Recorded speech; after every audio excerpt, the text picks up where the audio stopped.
conéctate con el debate de la reforma eléctrica. Resumen. Foro 15. Cambio constitucional para nuevo sistema eléctrico y su régimen transitorio. Competencia en la adquisición de energía del sector privado para abastecer el servicio público de electricidad.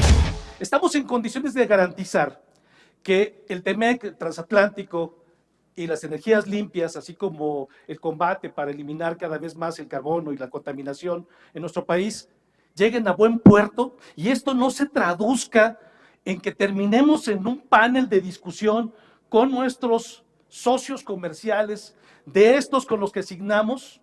¿Hay la garantía expresa de que esta reforma no nos va a llevar a ese panel? Son discusiones jurídicas.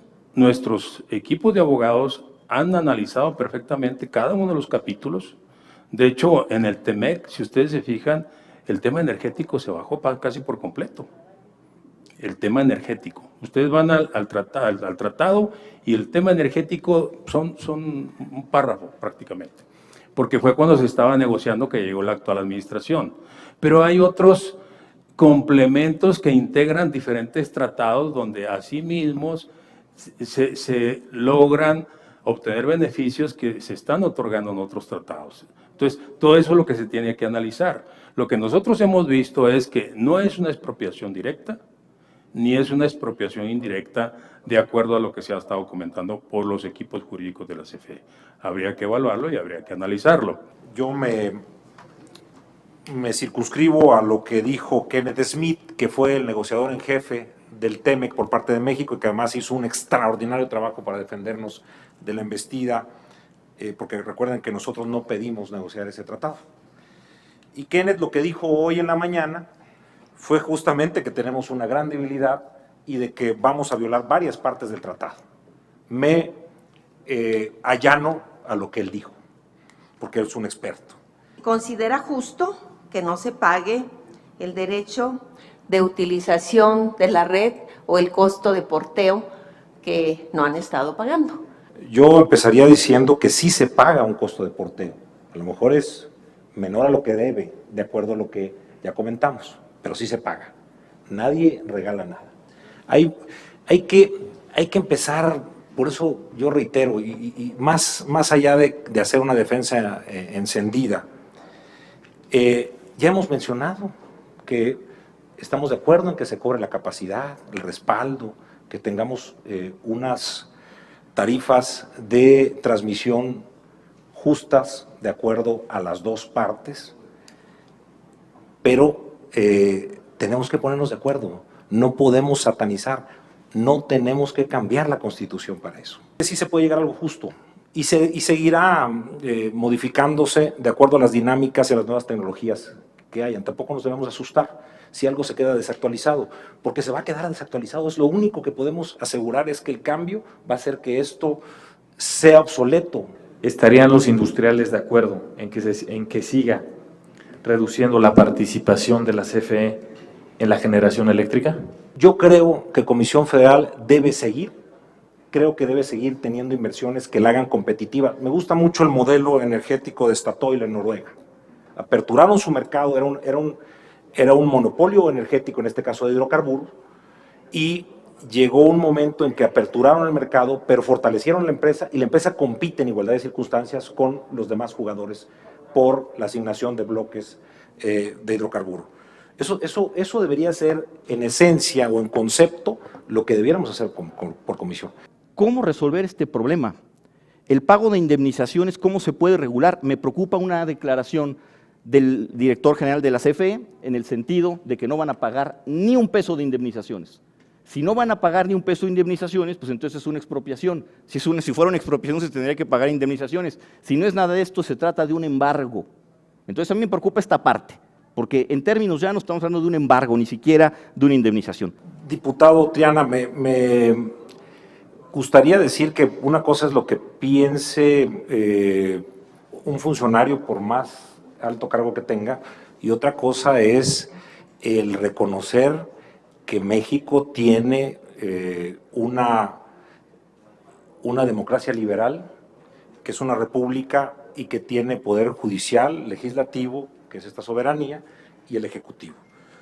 No no corresponde a un director de CFE decir que van a pagar o no indemnizaciones. En todo caso, correspondería a los jueces determinar si estos van a proceder a pagar o no. Pero más allá, lo que se hablaba, los tratados comerciales, los tratados internacionales tienen el mismo nivel que la Constitución, así está definido en México. Entonces, pues también nos obligan a cumplirlos. Creo que esa es una declaración, digamos, a la ligera, que debiera de analizarse en su justa dimensión, porque reitero, lo que está en juego es la confianza que tienen muchos inversionistas para poder traer sus capitales a México. ¿Era necesaria una reforma constitucional en materia eléctrica como la del 2013? Si la respuesta fuera negativa, esto es, que de la misma manera que la actual, aquella tampoco era necesaria, entonces, desde su perspectiva, ¿para qué se hizo tal reforma constitucional? ¿Para dar algún sustento a algo? Si su respuesta fuera que, a diferencia de la actual, la de 2013 sí era necesaria, entonces les pregunto a los abogados, ¿cuál era el soporte constitucional de los permisos y contratos de autoabastecimiento, cogeneración, producción independiente, pequeña producción, importación, exportación y usos propios continuos que se otorgaron al amparo de la Ley del Servicio Público de Energía Eléctrica y que fueron reconocidos por la Ley de la Industria Eléctrica? Yo pienso que el silogismo jurídico que está planteando es bueno, aunque difieren los supuestos de la construcción de su silogismo.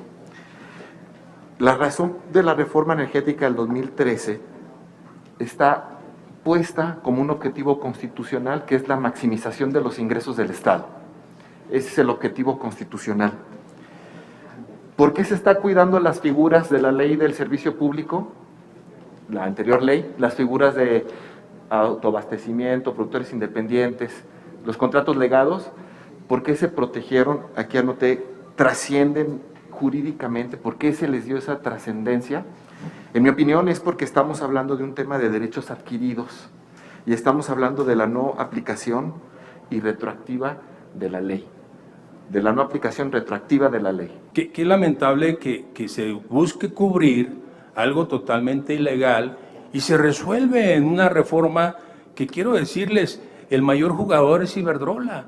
Tienen autoabasto, tienen la Ley de la Industria Eléctrica, tienen subastas, tienen productores independientes, sus mayores centrales están ahí.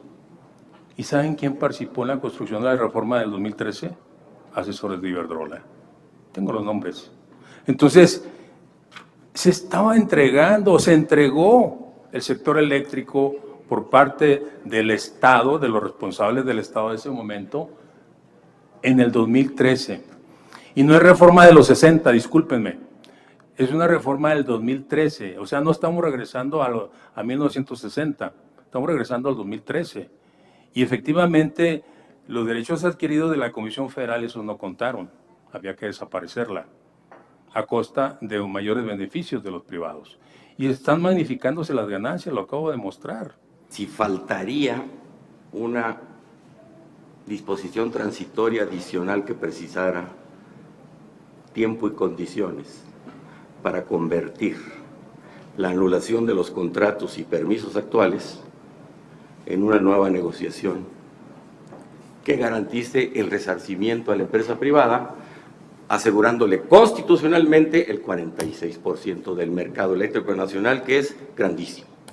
El 46% de estas empresas privadas prácticamente es el 100%, casi es el 100% de las empresas que están operando actualmente en México. El otro 14 o 16%, porque va variando la demanda, está ubicado en la que nosotros hemos identificado como autoabasto, simulado o ilegal. Que es una discusión, sí, porque de alguna manera este esquema pues, no se ha demostrado que tiene esa condición. Pero lo estamos haciendo, estamos trabajando en ello y pronto se verán los resultados. CFE, o en esta iniciativa, se está proponiendo un esquema de contratos de largo plazo con los negociaciones individuales con los elementos que tendrían en una negociación donde yo voy a recuperar mis costos totales, costos fijos más costos variables y mi rentabilidad que yo considero, realmente se estarían beneficiando. Porque hoy la competencia ya como quedó diseñada, ya no solo afecta a la CFE, se están afectando ellos mismos a ciertos sectores. Los únicos que se están viendo beneficiados desproporcionadamente son las renovables intermitentes. Esta parte de las subastas, le pido que nos la vuelva a explicar, o que nos la explique porque no lo explicó. Se compite con un precio y se paga con otro. Porque, primero, sí es cierto, y segundo, ¿por qué? Y la otra, en esta búsqueda de encuentros, y yo no le, hace rato se los dije, no, yo no digo ni abuso, ni eran las reglas que estaban ahí. En el autoconsumo, sí tenemos pequeñas CFEs privadas en las cuales se ha aprovechado la ficción de hacerme socio con una acción, cuando en realidad, pues soy cliente. Sí, las subastas es el único esquema que se dejó en la ley de la industria eléctrica.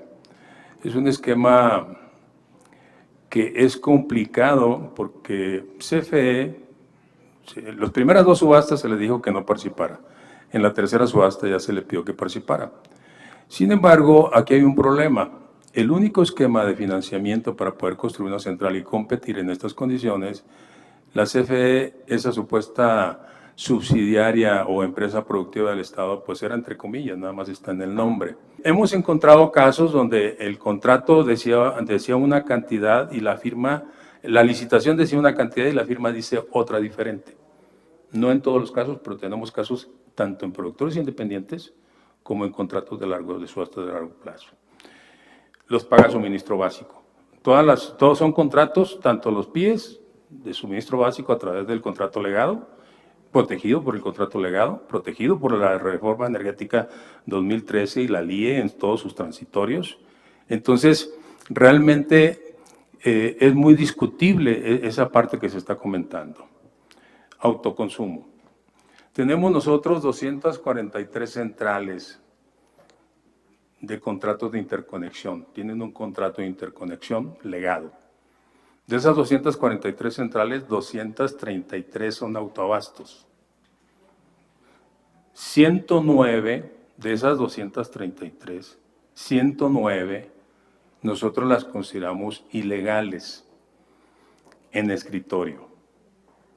124 consideramos que son autoabastos con ese espíritu original que fue diseñado. ¿Cuáles son las ilegales? Las ilegales son aquellas que, por cierto, hubo un amparo, ¿qué número es el 22 del 2001, donde la Corte dice claramente que no se debe de vender energía eléctrica. Estas 109 centrales, en análisis de escritorio, insisto, porque pueden ser más, tienen socios de $1, las primeras del 2000, 2002, 2003. Y luego tienen socios de 5 pesos. He visto socios de 1 peso y las últimas que me tocó ver son de 50 centavos. Son sus socios. Con eso pretenden cumplir lo que dice el artículo 36 de la Ley de Servicio Público de Energía Eléctrica en sus primeros párrafos donde describe el autoabasto. Pero, si nos vamos al último párrafo del artículo 36, en el numeral 4, ahí dice con toda claridad que no se debe de vender. Y lo dice también esta resolución de la Corte. No se debe de vender la energía entre socios.